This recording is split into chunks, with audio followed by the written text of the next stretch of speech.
Hello guys! Welcome to my YouTube channel.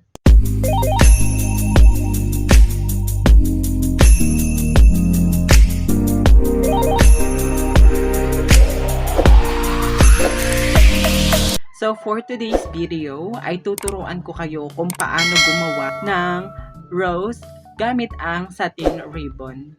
By the way, ang ating rose na gagawin ay katulad nito, realistic rose. Bago ang lahat, i-ready muna natin ang ating mga materials.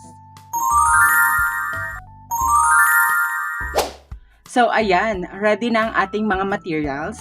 So ready na tayong gumawa ng ating realistic rose gamit ang satin ribbon.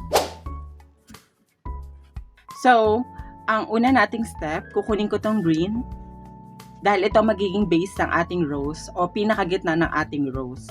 Kailangan natin ng 10 petals na kulay nito. Sa paggupit ng ating rose, kailangan lang natin ng sukat ng card na paganito. So, kailangan ganito ang sukat ng ating ribbon or ng ating petals. Ganon. Kailangan natin ng 10 ikot.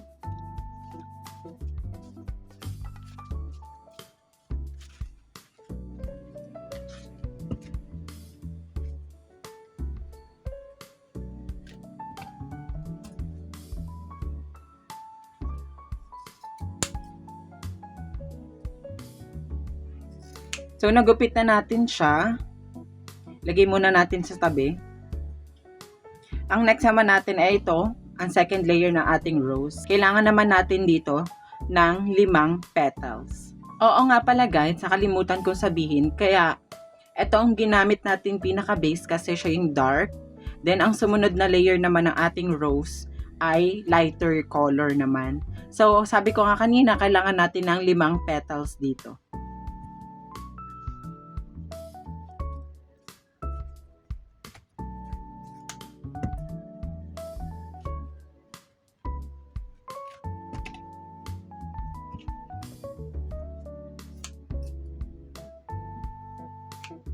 Ang next naman natin, itong third and last na layer. Ito yung pinaka nasa labas ng ating rose. So, ang kailangan naman natin dito ay 5 petals, then another 6 petals. So, bali 11 na petals ang kailangan natin na white.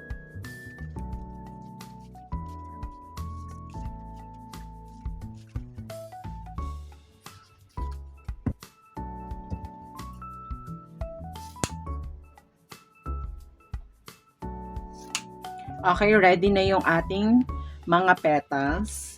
Nagupit na natin siya. By the way, lahat ng sukat ng mga petals natin ginupit ay pare-parehas. Ganito ang sukat. So, after natin magupit yung ating mga petals, kailangan uli natin siyang gupitin ng paganito namang shape. Bali, ang ginawa ko dito guys, by 5 ko siyang ginugupit para hindi tayo mahirapan. Ginupit natin yung 10 pieces na petals ng dark green. Ganon din naman sa matcha or light green.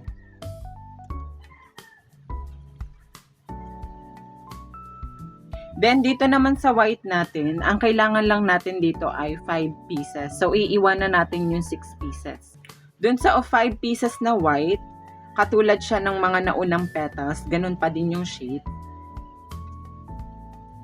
Ganon din. Then, dun sa 6 pieces na naiwan, gugupitin natin siya ng ibang shape. Bali, dito sa 6 pieces na naiwan, gugupitin ko siya ng sabay-sabay by 3. So, pag ganito naman ang shape niya, para siyang bahay. So, after natin gupitin lahat ng ating petals, ang next step naman natin ay susunugin natin yung mga edge ng ating petals para maganda siyang tingnan. So, ipapakita ko sa inyo yung itsura ng una nating petals pag nasunog na yung edge.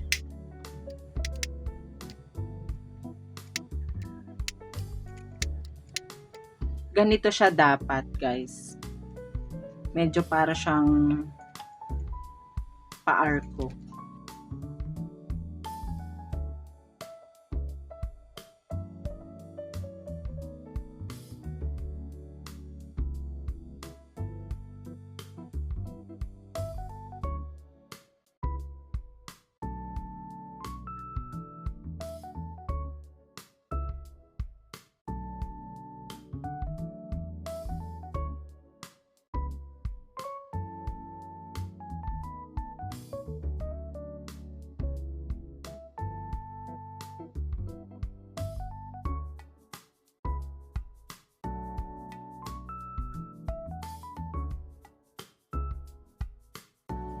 So, ang last naman nating susunugin yung edge ay yung pinaka last 6 petals na pag ganito ang shape.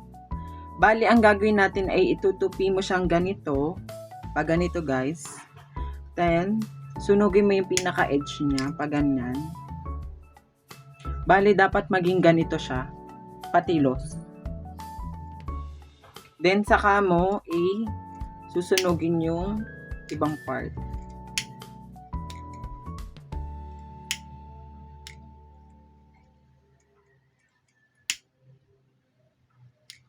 Ayan siya, guys. Dapat maging ganan siya.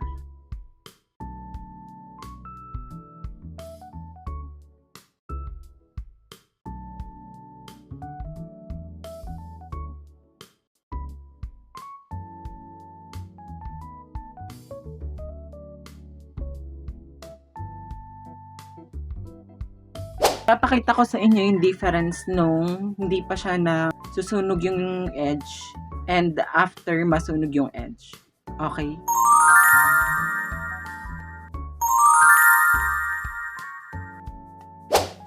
So ngayon guys, ay i-assemble naman natin ngayon yung mga ginupit nating petals katulad ng ganito. So kailangan natin ng stick at saka glue gun and glue stick. Sa pag-arrange ng ating mga petals, wala namang specific na pag-arrange or wala namang tamang procedure kung paano i-arrange itong mga petals na to. Parang kailangan mo lang i-balance ang paglagay. So, sa paglagay ng ating petals, kailangan mo lang lagyan nitong ng edge ng petals natin ng glue stick. Tapos, i-roll mo lang sa stick. Parang ganito. Dapat ganito itsura niya, guys.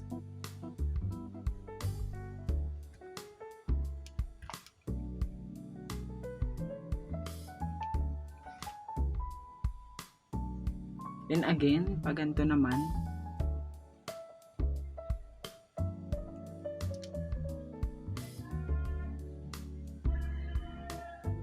ayan, dapat maging ganun siya.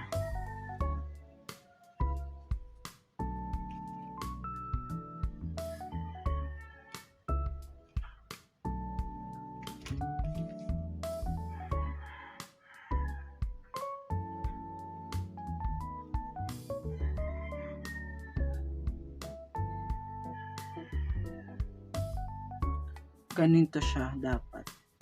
So, parang paikot lang siya yung mga petals.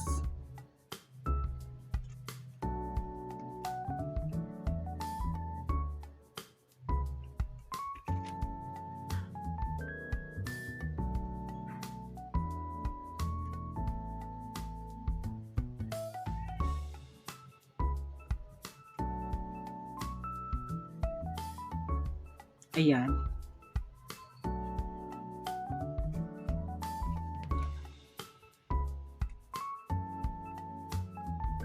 Yung mga edge lang ilalagyan mo guys sa mga glue stick.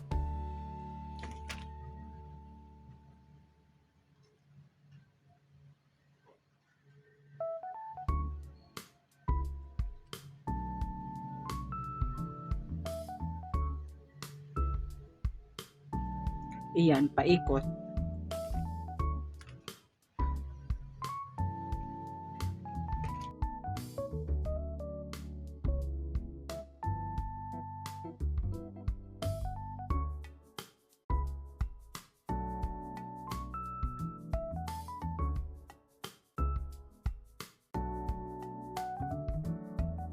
Bali, yan yung magiging pinakagitna natin. Yan. So, sunod naman tayo sa lighter green.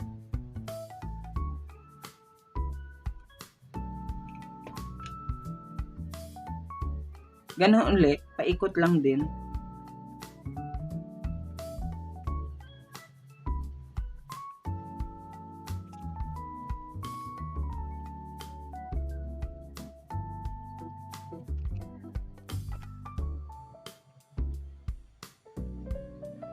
Ganito na siya, oh guys.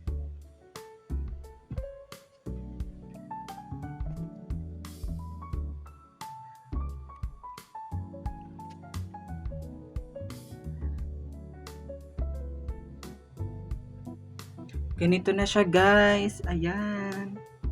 Okay lang yan guys kahit di pantay-pantay yung pagkalagay nyo.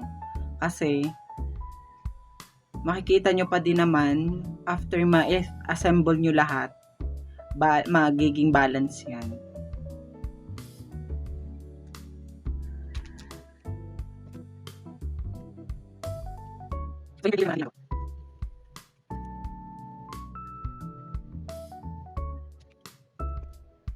Sa pangatlong layer po, 'di ba? Sa pangatlong layer guys, makikita nyo na 5 yung ating petals na green, na lighter green. 1, 2, 3, 4, 5.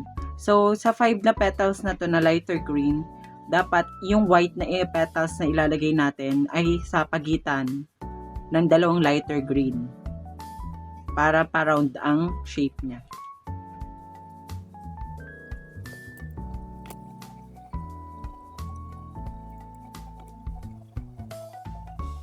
Ayan guys, nabuo na ng kaunti ang ating rose.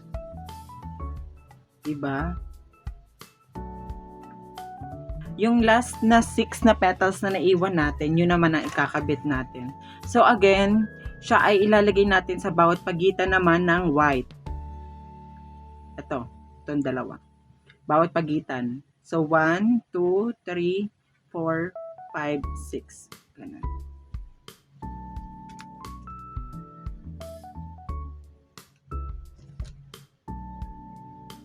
Then, konting tansya-tansya lang guys.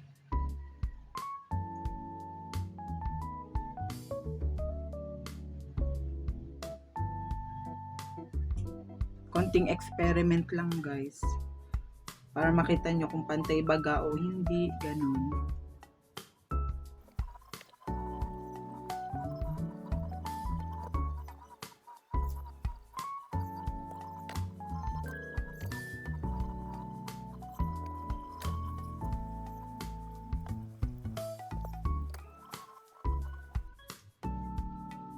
Ganyan na magiging itsura niya guys. Ang ganda. Diba? Perfect. So, kailangan lang natin i-secure yung mga hindi masyado nakakapit. Para matibay talaga siya.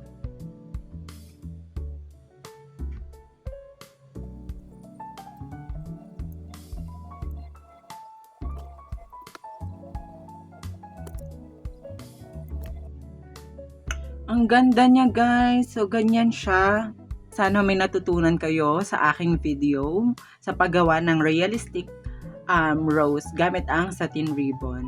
And kung nagustuhan nyo tong video na to, huwag nyo kalimutang i-like, mag-subscribe, and mag-comment na din kayo kung ano pang pwede nating i-improve or ano masasabi mo sa video na ito.